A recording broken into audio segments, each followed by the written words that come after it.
নমস্কার বন্ধুরা, আপনারা সবাই কেমন আছেন? আশা করি সবাই খুব ভালো আছেন, আমিও ভালো আছি।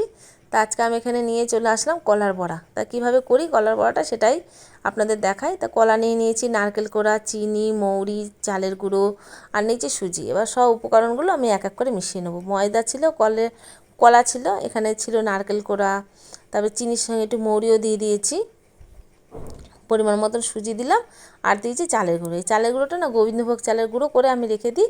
আপনাদের আমি সবসময় বলি, যখনই বড়া টড়া কিছু করি তখন আমি এই চালের গুঁড়োটা ব্যবহার করি। গোবিন্দভোগ চালটা ভালো করে ধুয়ে শুকিয়ে তারপরে গুঁড়ো করে রেখে দিই। এবার দেখুন, ভালো করে সুন্দর করে চটকে নিয়েছি। আর কলাগুলো যত পাকা হবে না তত কিন্তু বড়াগুলো কিন্তু খুব ভালো হবে।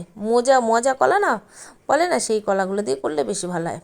এবার দেখুন, নারকেলটা দেওয়াতে চালের গুঁড়োটা দেওয়াতে না বড়াগুলো খুব মচমচে হয়েছিল, খেতে খুব ভালো হয়েছিল। আর এত সুন্দর হয়েছিল না খেতে, খুব ভালো লাগছিলো। তালের বড়া দেখবেন একরকম খেতে লাগে, কলার বড়া কিন্তু তালের বড়ার মতনই খেতে কিন্তু অনেকটা লাগে, খুবই ভালো লাগে। অনেকগুলো বড়াই হয়েছিল আমার। তা কেমন হলো আমার বড়াগুলো অবশ্য কিন্তুই আপনারা বলবেন। আর আপনাদের বাড়িতে কি এরকম করে কলার বড়া তৈরি করা হয়? যদি হয় তো সেটাও একটুখানি বলবেন, তাহলে আমি জানতে পারবো যে কার বাড়িতে কেমনভাবে বড়াটা তৈরি করা হয়।